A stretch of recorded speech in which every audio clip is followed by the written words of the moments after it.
Time now for sports on 104.7 The Cave. Here's Ned Reynolds.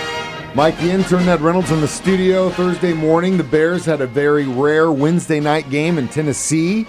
How they look? How about never? Not just so very rare. You actually figured it out? It never happened before? Never happened. Okay. Never happened. First one at midweek. Now, that's barring a hurricane or something like that, which I don't know about. But in terms of scheduling, the very first one ever, and the Bears and Middle Tennessee State played last night in Murfreesboro, Tennessee. Came down to a game of field goals, and Missouri State wins it 22-20. And Mike, that's a very big win. Not going to get into the numbers because they're virtually even. These teams were very well matched. Bears had some pretty doggone good defense. But I really loved late in the ball game when Middle Tennessee was driving. They were going for a first down. Actually, it was a third down and a small amount of yardage. And the kid tried to skirt around right end, and from the blind side came the edge rusher, Cooper Roy from Springfield, Glendale, and he nailed that runner right from, it was a classic tackle, and the Bears held him off. That set up a field goal by Jacob Hathaway, who'd already gone 3 for 3. His fourth field goal, a 50-yarder, wide left. And that was the ball game. The Bears countered. They didn't have to kick him. They already were ahead 22-20, and that was the final score. Yosef Obaid of the Missouri State Bears also 3 for 4 for field goals. And, hey, that's what it came down to. Even game, but a very big win and a road win, and it goes down in history. First road win in Conference USA for Missouri State. Pretty awesome. And, again, back to 500. So here we go, Missouri State. I mean, being 500, first time in a conference like this, that's I feel pretty good about that team and what they're doing. First-year team, you bet. Yes, sir. All right, so Mizzou going to take on the Tide, a Saturday morning game. I think all of us around here are going to be watching, regardless if we're Mizzou fans or not, because that should be a good one. If you were a betting man, what are you going to do? I'm glad you put that if. Now, you put it in because he looks at me and said, Lord Almighty, that poor so-and-so, look how disheveled he is. He can't possibly bet on games. So no chocolate chips on this one. Alabama is a 3-point favorite going in.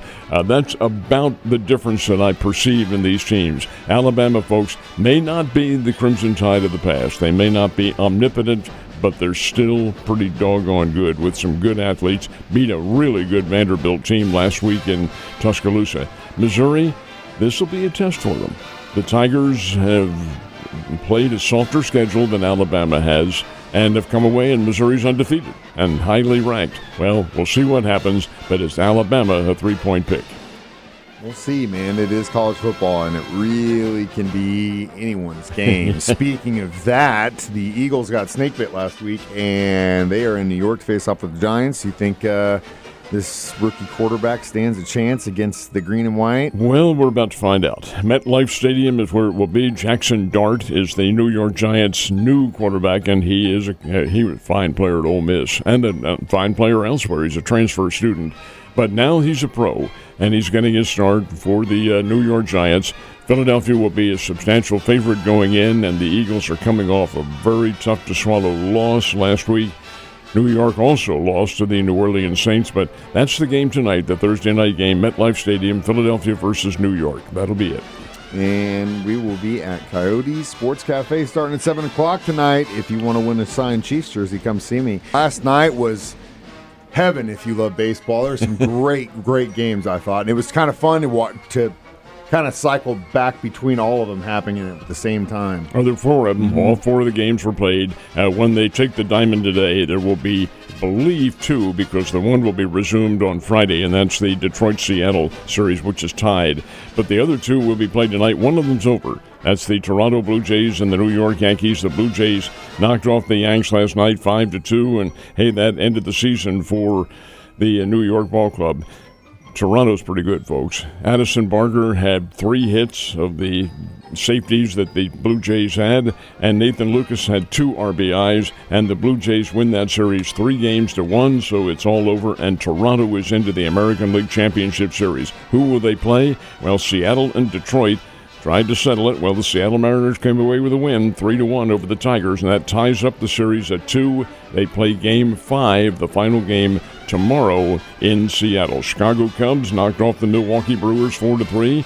All 4 runs by the Cubs in the first inning. Michael Busch led it off with a home run. And out in Los Angeles at Dodger Stadium, the game is 1-1, and Kyle Schwarber of Philadelphia hit one, folks, that may still be going. It's listed at 455 feet. It almost left Dodger Stadium, and that is a substantial.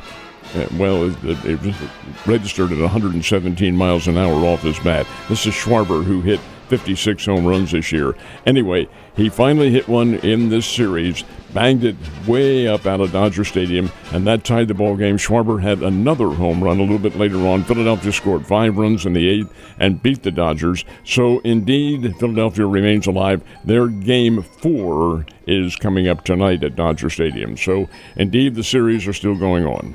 Some of those post-game interviews that the Blue Jays were doing with some of those commentators that were former Yankees.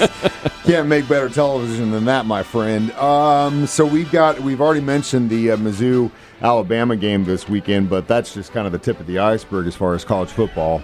Well, we have a lot of college football going on. Alabama, Mizzou, as we mentioned. Ohio State and Illinois, that's a battle of top 20 teams. Ohio State's number 1, Illinois 17. The Red River Rivalry, and that's Oklahoma, Texas. They play every year in the Cotton Bowl. It's allegedly a neutral site. That'll be a dandy game, and it always is.